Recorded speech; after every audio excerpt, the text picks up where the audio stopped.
Well, thank you very much, Ashley. A little story about Ashley, and that is when I think basically she decided that my son had to be the poster child. She told him, well, you have to be the poster child. And he said, no, no, no, no way. He's very shy.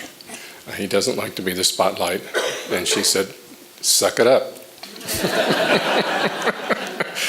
And he kept saying no, and she says, yes, you will. And she always describes her brother as her best friend. So he eventually knew that he had to give in. And because it was obvious at that time that one of the biggest problems was the fact that no one knew about this disease. So how do you get people to support it? And someone had to step up and tell the world that they're sick.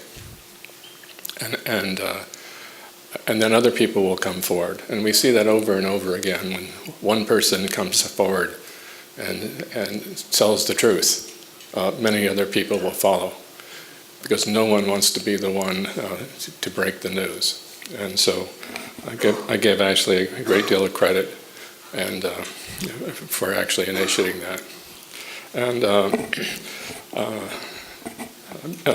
well, being a nerd, I have to focus on the science. And we've had three, I think, amazing days of really, I think, great scientific presentations and more importantly, discussions. It's often at scientific meetings you see people getting up and they present their recent results, and then people clap, and then they go sit down, and then the next person gets up. And virtually no discussion. And that wasn't the case here. It was almost,